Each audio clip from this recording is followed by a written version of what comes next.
When I was in England about a year ago, a guy came to me and asked me, "German?" By his face I could tell he wanted to know where I came from. Although he came very close, he didn't exactly guess where I came from. But it made me think.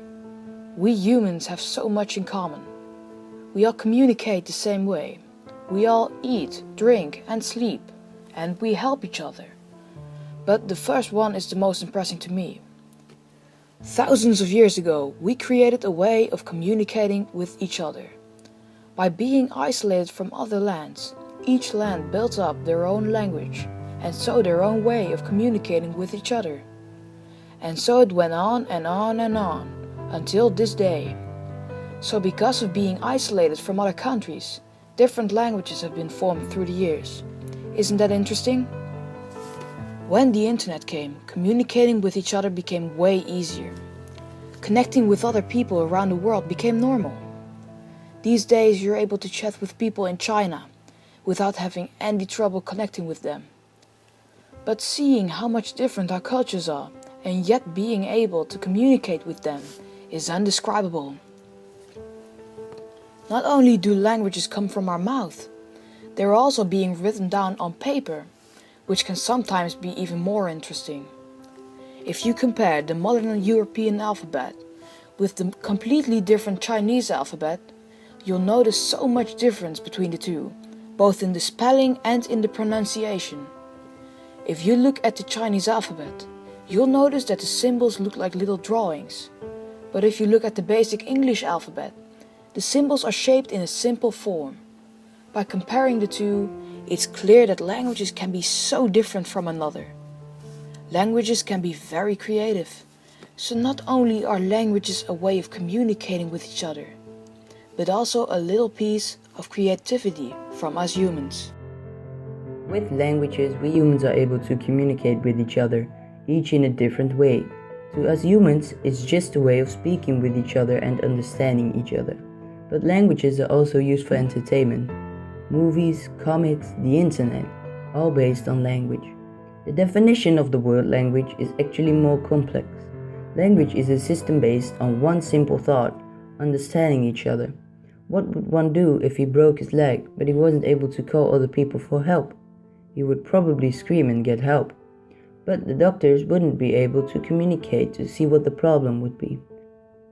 Or even, people came to help him, but they did not have the medication because no one could write or read. There would be no books to learn the procedure to help him. There would be no papers to read, no movies to see, no places to visit, no roads to walk on, and no cities to live in. Us humans would go extinct, only because we don't have languages. The world as we know it now would go back thousands of years, before civilization, with only monkeys who could scream and make faces. It would be very boring. What would you do if there were no books, movies, computer games, theme parks, or even playgrounds? Through the years, we humans have developed over hundreds of different languages, each unique and different from one another. The simple English word hello is bonjour in French and xin zhao in Vietnamese. These words are completely different from one another. They mean the same and are used in the same way to greet a person. How is it possible that all different languages have the same word, but pronounced and written differently? Even the amount of syllables isn't the same. All over the world, people know this word.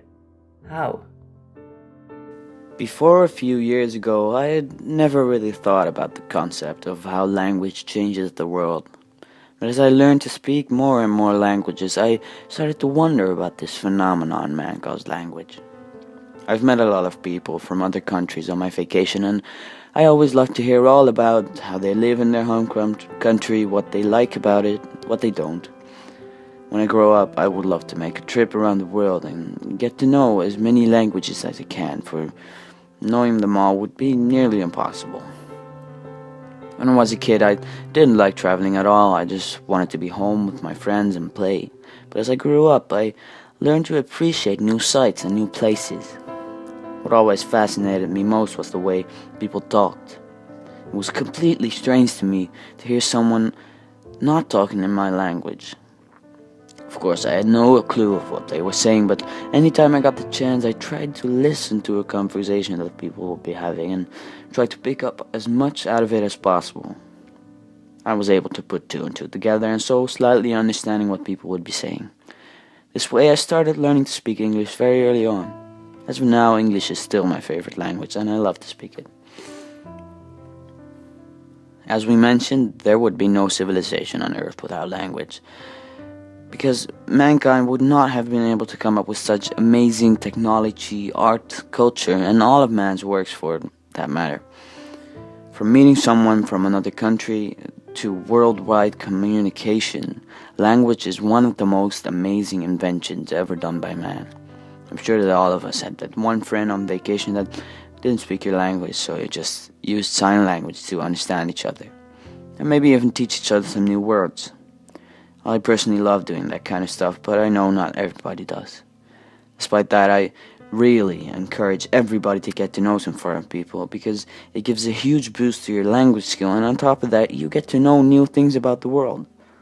Language is what really connects all humans on Earth, in our opinion, and everybody should take full advantage of that.